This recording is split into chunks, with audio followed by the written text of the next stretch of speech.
Itu semua dosen ya, baik itu yang berada di PT KIN maupun PT KIS semua punya hak untuk mengakses bantuan penelitian itu.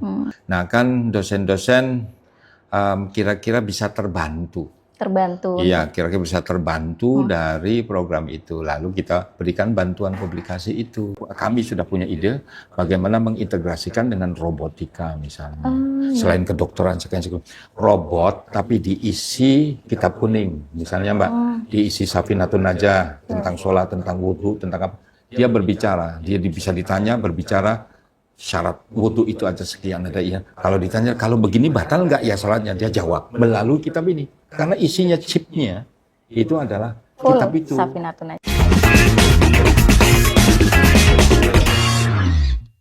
Assalamualaikum warahmatullahi wabarakatuh. Halo Sobat Pendis. Kembali lagi dalam program series Sharing Seru Bersama Pendis. Nah kali ini kita akan mengulik tuntas terkait program bantuan publikasi ilmiah dan pengabdian masyarakat pada Perguruan Tinggi Keagamaan Islam Kementerian Agama tahun 2026. Dan alhamdulillah saat ini kita sudah bersama Prof. Sahiron. Assalamualaikum Prof. Waalaikumsalam warahmatullahi wabarakatuh. Sehat Prof? Alhamdulillah. Seger banget hari ini. Dan beliau merupakan Direktur Pendidikan Tinggi Keagamaan Islam atau Diktis yang sudah sering terlihat dalam podcast ya. Kemarin juga sudah sempat podcast dengan Habib Ja'far nih, luar biasa. Prof, kita kan ada pengumuman nih terkait bantuan publikasi ilmiah ya. Sebagai orang awam nih, apa sih itu Prof? Apakah itu beasiswa atau bantuan untuk masyarakat atau gimana nih Prof? Ya jadi begini Mbak Yoyon ya, di kami di Direktorat Pendidikan Tinggi Keagamaan Islam itu kan ada banyak subdirektorat. Nah ada Direktorat Pengembangan subdirektorat akademik, ada penelitian dan pengabdian pada masyarakat, ada lagi kelembagaan dan seterusnya, pokoknya ada. Nah salah satunya itu tadi adalah subdirektorat penelitian dan pengabdian pada masyarakat. Nah ini di subdirektorat ini di penelitian dan pengabdian pada masyarakat itu banyak programnya. Salah satunya adalah bantuan publikasi ilmiah lah, gampangannya begitu ya. Sebenarnya ada banyak hadir. Jadi di situ itu ada program penelitian, ada program pengabdian pada masyarakat, dan yang ketiga adalah program publikasi. Nah, masing-masing ini ada kita sediakan anggarannya begitu untuk salah satunya adalah publikasi ilmiah begitu. Jadi semacam model buat dosen juga ya Prof ya? Iya, kan begini para dosen itu sudah melakukan penelitian nih, penelitian sekian lama misalnya atau pengabdian pada masyarakat. Nah hasil dari penelitian dan juga pengabdian pada masyarakat itu kan mereka membutuhkan publikasi juga. Nah publikasi dalam rangka peningkatan karir mereka. Nah ini penting ada bantuan publikasi itu. Sebab bagaimanapun juga ketika kita publikasi di misalnya jurnal yang berskopus, yang berlevelnya skopus, itu ada sebagian editorialnya itu mengharuskan para penulis itu juga memberikan kontribusi finansial. Misalnya untuk editing itu berapa, untuk ininya berapa. Nah kan dosen-dosen kira-kira bisa terbantu. Iya, kira-kira bisa terbantu dari program itu. Lalu kita berikan bantuan publikasi itu, gitu loh Mbak. Baik. Mbak Yuyun ya namanya ya. Mbak Yuyun, kalau keliru nanti mohon maaf ya. Terus. Nah untuk bantuan itu sendiri kan publikasi ini kan sebagai mungkin kita yang bukan profesinya dosen gitu ya Prof. Itu kan kayaknya kalau kita sebagai mahasiswa menyelesaikan skripsi atau tesis aja kita bosen gitu, Prof. Oh, Ya gitu. kan? Ya.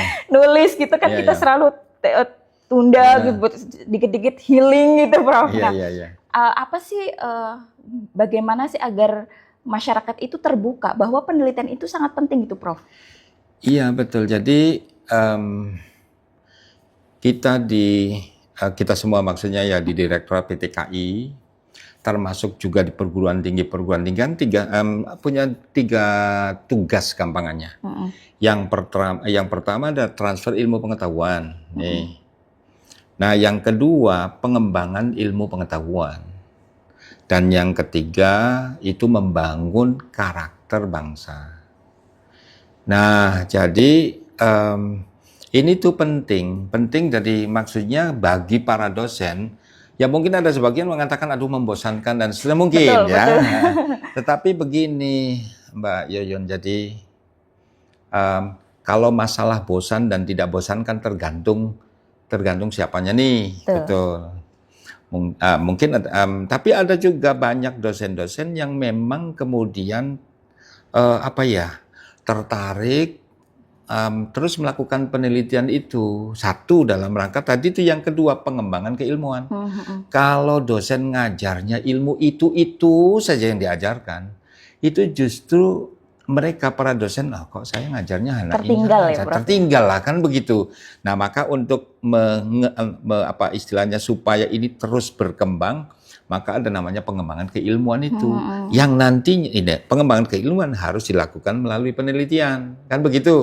Siap. Nah, setelah itu setelah penelitian dilakukan, lalu kemudian ada teori menemukan hal-hal baru di lapangan. Nah, ini yang nanti diajarkan lagi, ditransferkan lagi kepada mahasiswa, transfer ilmu pengetahuan, kan begitu ya.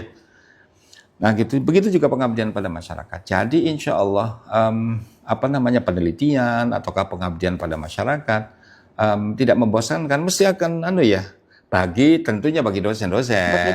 Bagi dosen-dosen. Nah, itu. Nah, tinggal bagaimana seseorang itu para dosen itu ya itu memiliki skill meneliti itu. Memperkaya metodologinya, approaches-nya, kayak begitu pendekatannya, dan macam-macam. Kalau saya contohkan bisa ada sebenarnya contoh-contoh konkret begitu. Oke, Prof. Jadi penelitian ini sebenarnya bisa didorong karena masyarakat sekarang kan lebih cepat ya, dan teknologi itu lebih cepat menangkap juga, dan kalau penelitian ini stuck atau mandek itu tidak akan menjawab isu kontemporer gitu ya, Prof. Iya, begini. Ini menarik pertanyaan ini kalau kita coba hubungkan dengan Gen Z. Betul. Gen Z, ya Gen Z itu kan zaman kalau tidak salah, nanti dikoreksi kalau salah, kan pengen mendapatkan ilmu yang cepat begitu. Betul. Itu bagus sih sebenarnya, bagus. Ingin mendapatkan informasi yang cepat melalui ngaji 5 menit. Ngaji 5 menit lah, Instagram lah, atau TikTok lah, dan macam-macam ya. Oke. Tapi begini, ini kan sebenarnya yang dikandung di dalam katakan media sosial tadi, itu bisa saja benar dan bisa saja tidak. Kan begitu ya? Betul. Nah, inilah yang disebut dengan post-truth namanya. Era post-truth. Era setelah kebenaran. Maksudnya ini info di media sosial itu kita tidak tahu apakah benar ataukah tidak. Nah, bisa jadi. Nah, inilah maka menjadi penting penelitian itu. Nah, penelitian itu dilakukan oleh para dosen untuk mendapatkan truth, bukan hoax, bukan fake, bukan apapun, tetapi kebenaran. Ini nanti hasil penelitian yang semacam itu dimanfaatkan oleh dosen, dibantu oleh anak-anak muda seperti Mbak Yoyun atau yang lain-lain ya, yang semacam ini, yang suka publikasi digital, dipotong-potong yang hasil penelitian yang true itu, yang benar itu. Nah, maka dosen juga bukan sekedar melakukan penelitian, setelah melakukan penelitian, lalu dipublikasi di jurnal silakan, bentuk buku silakan, tetapi yang paling penting lagi adalah bagaimana bisa komunikasi dengan Gen Z. Gen Z, iya. betul. Biar renyah dicerna ya, Prof. Renyah. Ya seperti pengajian 5 menit. Pengajian 5 menit. Ya, gitu. Jadi itu. Nah, kita sesuaikan dari satu sisi kebenaran bertahan dengan melakukan penelitian ya yang objektif, ya ada subjektivitas juga di situ, tetapi data-datanya memang objektif. Nah, setelah kita dapat hasil penelitiannya, kita sampaikan kepada Gen Z, dipotong-potong supaya tidak terlalu panjang. Nah, ini buat gitu. PR buat para clipper semua nih, Prof. Ya itu betul. Iya. Jadi itu manfaatnya lagi lebih besar lagi. Dari satu sisi ada pengembangan keilmuan tadi ya. Iya. Yang kedua nanti bahan untuk transfer ilmu kepada mahasiswa yang sifatnya resmi di kelas, tetapi dalam waktu yang bersamaan komunikasi dengan Gen Z yang tidak ada di kelas itu, yang ada di seluruh dunia lah gampangannya. Dan menangkas hoax juga, Prof. Nah, betul, mengimbangi hoax-hoax yang sekarang ini berkembang. Betul. Tuh, gitu. Nah, ini transformasi digitalnya begitu. Selain itu yang transformasi digital di kami ya, yang kaitan penelitian, kaitan dengan prosesnya. Proses orang mengajukan proposal, buat akun dulu, lalu kemudian profil dirinya, kemudian sampai kepada mengajukan proposal, semuanya pakai online tuh gitu. Nah, ini yang kalau dari sisi prosedur mengajukan penelitiannya. Jadi udah nggak perlu bawa berkas-berkas gitu ya, Prof? Iya, nggak perlu. Nah, itu kan dari satu sisi ketika orang melakukan penelitian. Nah, setelah melakukan penelitian tadi yang saya katakan di awal itu tadi, infokan kepada masyarakat. Secara luas melalui media-media digital. Nah, gitu. Karena ini berhubungan dengan masyarakat, Prof. Masyarakat itu kan tentunya kalau secara publikasi hanya berbentuk jurnal atau berbentuk buku, itu kan mungkin akan stop di perpustakaan atau di media-media gitu, Prof. Ada contoh nggak, Prof, yang mungkin sudah bisa berdampak langsung kepada masyarakat gitu, Prof? Ada contohnya mungkin, Prof, bisa diceritakan? Ya, banyak sebenarnya sih ya. Pertama sebelum ke situ, benar bahwa banyak penelitian-penelitian yang kemudian berhenti di perpustakaan. Banyak ya. Nah, kalau bisa nih harapannya, nanti saya contohkan ya.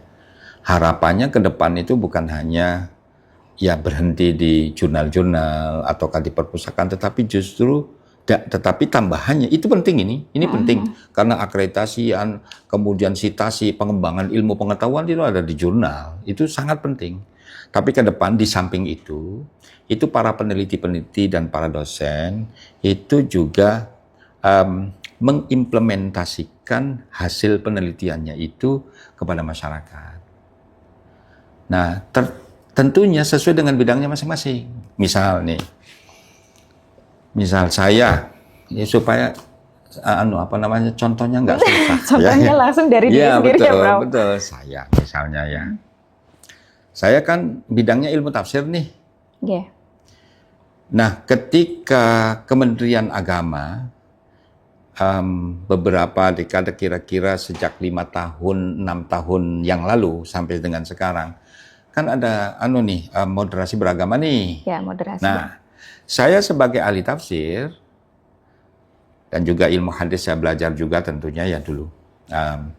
Itu mencoba menggali ayat-ayat Al-Quran, hadis-hadis Nabi yang berkaitan dengan moderasi beragama. Misalnya saya contohkan sederhana sebenarnya. Ini moderasi beragama itu apa sih dasarnya? Pertanyaannya ya kan? Yang ini dan ini kan dampaknya untuk masyarakat untuk merubah mindsetnya masyarakat supaya mau menghormati, mau bergaul dengan siapapun dan seterusnya tidak ekstrim kanan, tidak ekstrim kiri. Ternyata saya buka tafsir, kan penelitian kecil nih. Saya buka tafsir. Nah, saya coba membuka surat Al-Fatihah. Kan ada ayat ihdinas siratal mustaqim, ya kan? Tunjukkanlah kami ke jalan yang lurus. Pertanyaannya, jalan lurus itu yang mana? Ya kan gitu ya? Yang jalan lurus itu yang mana? Kita sudah muslim nih, saya sudah anggap saja kita sudah punya keyakinan betul bahwa itu yang lurus. Kan sudah muslim, kok masa berdoa terus jalan tunjukkanlah kami ke jalan lurus, tunjukkanlah kami jalan lurus. Kan saya sudah beragama Islam, saya sudah sholat, saya sudah zakat, ada macam-macam ya kan. Kayak ini berdoa terus kan begitu. Nah, salah satu kemudian saya coba cari nih di penelitian kecil ya. Saya buka Fakhruddin Ar-Razi, tafsir Mafatihul Ghaib. Saya dapat keterangan salah satu makna dari As-Sirat Al-Mustaqim adalah jalan begini. Beliau mengatakan innal ulama, sesungguhnya ulama bayyanu anna fi kulli anna fi kulli a'malin itu tarafai tafritin wa ifratin. Artinya apa? Jadi para ulama menjelaskan bahwa dalam setiap perilaku manusia itu mesti ada ujung kanan dan ujung kiri. Namanya tafrit, ya, sembrono. Sembrono artinya segala aturan nggak mau diikutin, apalagi gitulah ya. Ada lagi ifrat, berlebihan. Nah, tafrit, sembrono dan berlebihan sehingga mengganggu hak orang lain. Misalnya, ini sebenarnya baik, tetapi mengganggu hak orang lain. Nah, dua-duanya itu tidak benar, gitu. Wahuma madmumani. Keduanya itu baik tafrid maupun ifrat, sembrono maupun berlebihan, tidak terpuji. Wal haqqu, dan yang benar, huwal wasatu, adalah tengah-tengah antara sembrono dan berlebih-lebihan. Berlebih-lebihan itu contohnya Mbak, misalnya sampean punya uang ya, punya uang 1 juta. Nah, itu sebenarnya sampean benar mau menginfakkan 1 juta itu penuh tanpa tersisa sedikit pun. Sampean tidak memikirkan masa depan, sampean juga punya anak tidak dipikirkan. Nah, berarti ini infaknya kan baik ya. Tetapi karena semuanya di situ, ini jadinya madarat untuk orang-orang yang punya hak di bawahnya, punya anak-anak, sampean misah. Nah, seakan-akan baik, tetapi itu tidak baik kalau berlebihan. Kan begitu ya? Betul. Nah, kalau yang tafrid tadi tuh, suruh sholat, nggak mau sholat. Suruh puasa, nggak mau. Jadi standar minimalnya nggak terpenuhi. Nah, di tengah-tengah inilah yang benar. Nah, ini tuh hasil penelitian saya sampaikan ke masyarakat. Berdampak. Meskipun seberapa besar masyarakatnya kemudian mau mengikuti tapi intinya saya menyampaikan sesuatu berdasarkan hasil penelitian saya. Kira-kira itu begitu. Contoh kecilnya, jadi bukan hanya di dalam jurnal, buku dan seterusnya, tetapi juga untuk masyarakat langsung gitu. Untuk untuk mengetahui mana sih dasarnya dari Quran moderasi beragama misalnya. Betul. Prof, tuh, bisa gitu. Diunjuk dulu Prof, diminum dulu Prof. Makasih. Jadi sebagai informasi nih, Prof Sahirun ini juga seorang pendakwah dan kiai. Jadi langsung berhubungan langsung dan bersentuhan langsung dengan masyarakat. Jadi hasil-hasil penelitian beliau ini langsung tersampaikan. Nah, gitu maksud saya. Nah, para peneliti yang lain juga saya harapkan begitu, Mbak Irun. Jadi jangan didiamkan hanya di tulisan. Betul. Jadi harus lebih berdampak untuk masyarakat. Baik itu luas ya, bukan hanya di mahasiswa saja, tapi secara luas. Nah, maka digitalisasi itu penting sih. Banget. Jadi kalau bisa para dosen, para peneliti itu punya TikTok, Instagram, mengikuti perkembangan zaman. Supaya Gensi bisa menikmati juga ya gitu. Terus ini Prof, kita kan seringkali beranggapan ya bahwa bantuan-bantuan ini kadang hanya yang mendapat bantuan ini disentralkan di tanah Jawa nih, Prof. Oh gitu. Gimana nih, Prof, tanggapan Prof selaku direktur ini? Ya. Apakah bantuan ini sudah bisa menjangkau seluruh pelosok termasuk swasta mungkin, Prof? Iya, Mbak Yuyun. Jadi bantuan itu semua dosen, ya, baik itu yang berada di PTKIN maupun PTKIS, semua punya hak untuk mengakses bantuan penelitian itu. Nah, nanti di situ penelitian kan banyak ragamnya ya. Ada penelitian dasar, ada penelitian terapan, ada penelitian pengembangan, kemudian ada yang kolaborasi dengan luar negeri. Nah, kalau misalnya termasuk yang dosen-dosen yang masih asisten ahli, misalnya AA ya, atau yang pokoknya itu punya kesempatan untuk penelitian dasar. Bahkan penelitian dasar itu ya itu hanya untuk dosen-dosen swasta. Oh. Dari manapun, mau Jawa, mau Sumatera, mau Sulawesi, Papua, semuanya punya hak di situ. Seluruh terbuka ya? Terbuka, tinggal nanti kan mendaftar. Kan pendaftarnya banyak, kemudian direview, dinilai lah gampangannya oleh para reviewer. Lalu siapa yang mendapatkan di tahun ini, tahun depan, atau dan juga tahun sebelumnya siapa-siapa kayak begitu. Tetapi bahwa akses ini bisa didapatkan oleh siapapun, baik di Jawa maupun luar Jawa, baik PTKIN maupun PTKIS. Berarti terbuka juga buat dosen-dosen muda mungkin yang baru PNS muda gitu, Prof? Iya, bisa. Nah, terus gini Mbak Yuyun, penelitian tadi itu tidak hanya di pusat, di Litabdimas ya. Nah, ada lagi penelitian di kampus. Jadi kalau di Litabdimas tidak dapat, misalnya silakan daftar di kampusnya. Itu ada juga dana penelitian. Itu yang negeri. Yang swasta ya tergantung swastanya. Apakah mau menyediakan anggaran untuk penelitian, memfasilitasi itu. Tapi bahwa itu tuh terbuka untuk siapapun. Termasuk dosen muda ya? Termasuk dosen muda, nggak usah ragu. Gitu kan, kadang kan kalau kayak saya, Prof, kan kalau disandingkan sama Prof ini masih muda saya kan, Prof. Nah makanya, ya jauh. Sampai ini seperti anak saya, Mbak Yuyun ini. Nah itu jadi ada penelitian dasar. Ada penelitian dasar, cuma penelitian yang di Litabdimas di pusat itu dikhususkan untuk PTKIS, dosen-dosen PTKIS. Kenapa? Ya, satu untuk memberikan akses penelitian kepada PTKIS, dosen-dosen PTKIS. Mohon maaf, saya tidak mengecilkan ya. Kadang PTKIS kan macam-macam, ada yang sudah jaya banget, ada yang menengah, ada yang baru berdiri. Yang baru berdiri belum punya anggaran untuk penelitian. Betul.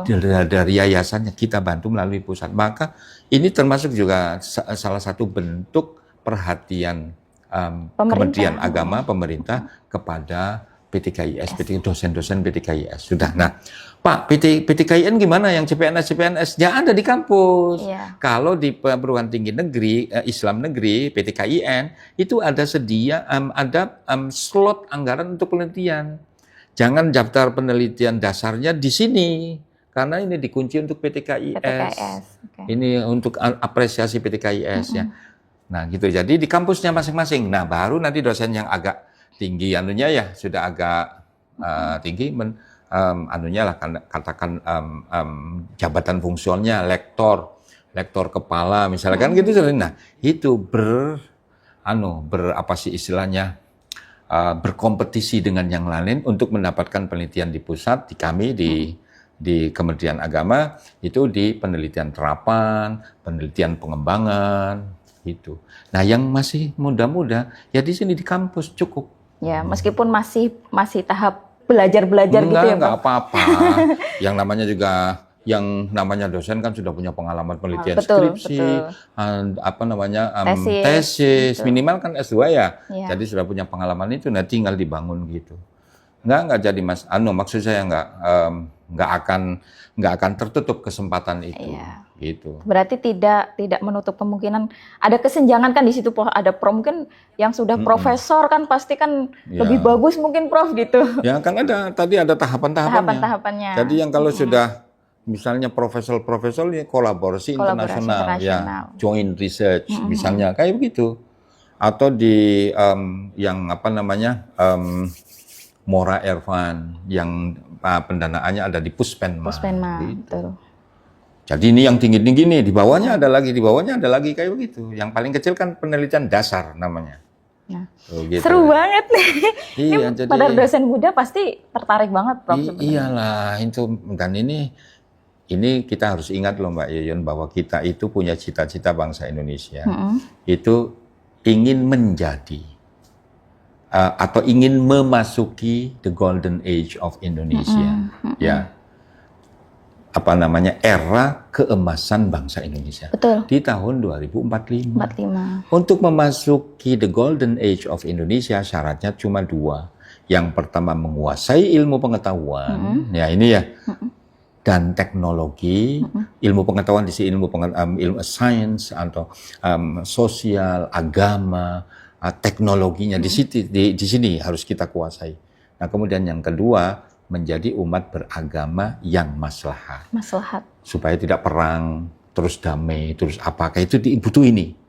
Ini saja tidak, kalau ininya konflik, nggak mungkin. Betul. Ininya damai-damai tapi tidak memiliki ilmu pengetahuan, ya sama. Sama aja. Tidak bisa masuk ke golden age of Indonesia. Betul. Nah, untuk memasuki itu, pengembangan keilmuan melalui penelitian, transfer ilmu kepada masyarakat, anak-anak muda mau S1, S2, bahkan sampai S3, kayak begitu ya kan.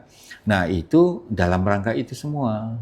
Jadi, ya saya mengajak kepada para dosen untuk rajin melakukan penelitian, baik penelitian melalui pendanaan dari dirinya sendiri maupun dari pemerintah maupun atau dari yayasan atau dari lembaga-lembaga lain, perusahaan-perusahaan kadang gitu anunya ya.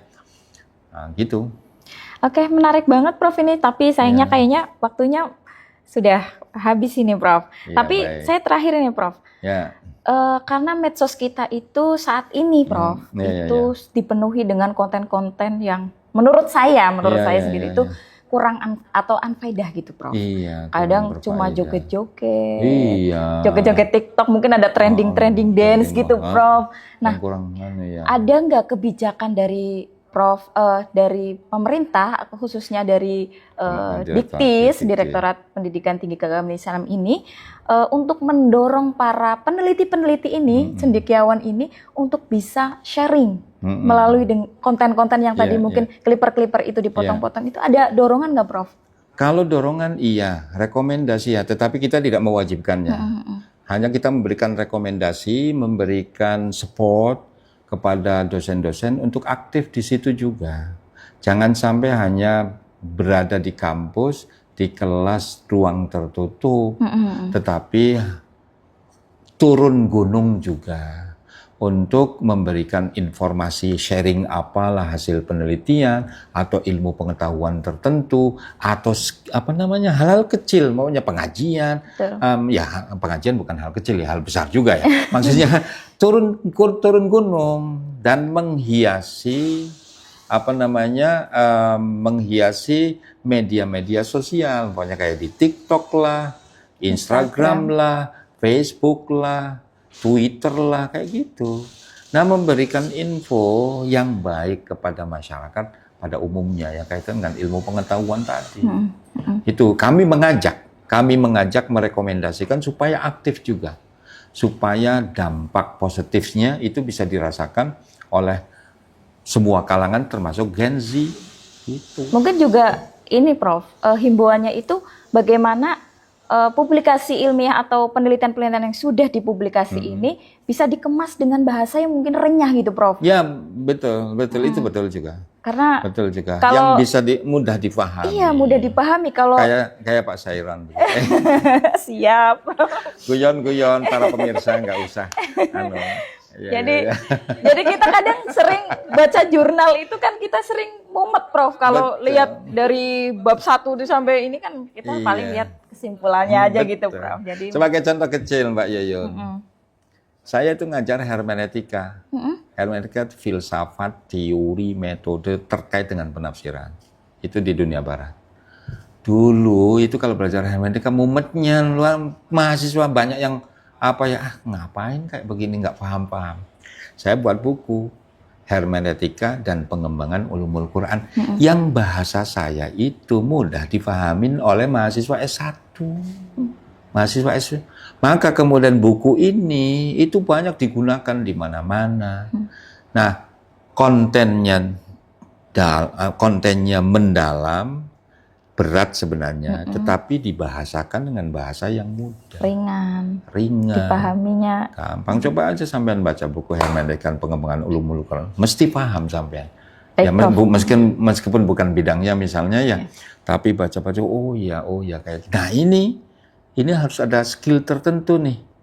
Itu anak transfer ilmu pengetahuan dengan skill tertentu sehingga memudahkan para mahasiswa-mahasiswi kayak gitu. Untuk bukunya bisa diakses di Keranjang Kuning. Menarik sekali. Menarik sekali. Dan ada wacana bahwa Indonesia ini beberapa kali saya mengikuti Menteri Agama ya, Prof. Nasaruddin Umar ini, bahwa akan menjadikan Indonesia sebagai pusat peradaban, Prof. Persis, nah, itu persis. Mau saya sampaikan, cuma lupa tadi. Situ yang mengingatkan.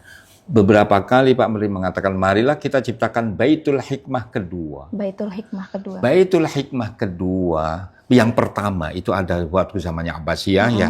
Nah, itu sudah sekian abad yang lalu lah gampangannya ya. Nah, kita sekarang ini berusaha semaksimal mungkin untuk menciptakan Baitul Hikmah yang kedua. Baitul Hikmah yang kedua ini adalah pusat ilmu pengetahuan tadi. Dulu di Baitul Hikmah yang pertama, itu karya-karya Yunani diterjemahkan dalam bahasa Arab. Lalu ada penelitian, menciptakan ulama-ulama besar saat itu. Sampai menjadi kami super powernya waktu itu. Dari sisi keilmuan, dari sisi macam-macamnya ya. Nah, Pak Menteri Agama ini punya cita-cita yang sangat luar biasa. Ciptakan Baitul Hikmah yang kedua. Bagaimana caranya kita menguasai ilmu pengetahuan yang kontemporer ini, yang berlaku ini, yang sekarang ini berjalan. Yang kedua, menghidupkan kembali teori-teori lama itu. Barangkali ada teori mau dalam bidang kedokteran, ada Qanun Fittibnya, Ibnu Sina, ada yang dalam bidang astronomi. Kan dulu banyak ulama-ulama dalam bidang kedokteran itu gabungan antara kedokteran Islam dengan kedokteran Yunani, namanya Greco-Islamic medicine dan juga semacam begitu. Jadi obat-obatan saja itu diintegrasikan. Nah, itu dulu. Nah, sekarang ya sama. Sekarang itu bagaimana kemudian kita menciptakan seperti semacam itu ilmu pengetahuan di Indonesia yang sekarang kami sudah punya ide bagaimana mengintegrasikan dengan robotika misalnya. Selain kedokteran, robot tapi diisi kitab kuning misalnya Mbak, diisi Safinatun Najah tentang sholat, tentang wudhu, tentang apa. Dia berbicara, dia bisa ditanya, berbicara syarat wudhu itu ada sekian, ada iya. Kalau ditanya, kalau begini batal nggak ya sholatnya? Dia jawab melalui kitab ini. Karena isinya chipnya itu adalah kitab itu. Safinatun Najah misalnya. Atau kitab yang lain tafsir dan seterusnya. Nah, Islamic Studies berkembang, robotika gabung dengan robotika dan artificial intelligence. Itu menarik kan? Menarik kan? Luar biasa. Ini kayaknya kalau pengen ngobrol lagi masih harus butuh waktu yang lama nih, Prof. Iya. Jadi, makasih Mbak. Jadi kapan-kapan nanti kita ngobrol lagi ya, Prof. Ini terakhir sekali, Prof. Ajakan Prof untuk ini kan ditutup tanggal 25 April ya, Prof ya. Nah, ini ajakan buat para dosen-dosen mungkin yang belum mendaftar beasiswa ini, silakan Prof. Penelitian ya. Silakan. Ya, para pemirsa, teman-teman semua, sahabat semua di perguruan tinggi PTKIN maupun PTKIS, silakan mengakses bantuan-bantuan yang ada di Direktorat Pendidikan Tinggi Keagamaan Islam, baik itu dalam bidang penelitian, dalam bidang publikasi, dalam bidang pengabdian masyarakat, semuanya terbuka untuk Anda semua, sahabat semua yang ada di mulai dari Sabang sampai Merauke. Nah, lihat lagi nanti kapan deadline-nya, jangan sampai kelewatan. Ya mudah-mudahan sukses dan juga selalu berkah. Ya. Amin. Ya. Dan tentunya terbuka untuk PT KIN dan PT KIS seluruh Indonesia. Betul, PT KIN dan PT KIS. Terima kasih banyak Prof untuk sama-sama. pengetahuan informasi dan ilmunya sedikit tadi, luar biasa Prof. Terima kasih banyak. Ya, sama-sama. Dan sama-sama. Sobat Pendis, demikian sharing-sharing kita hari ini dalam program Sharing Seru bersama Pendis. Untuk itu sampai jumpa di episode berikutnya. Wassalamualaikum warahmatullahi wabarakatuh. Waalaikumsalam warahmatullahi wabarakatuh. Silahkan Prof.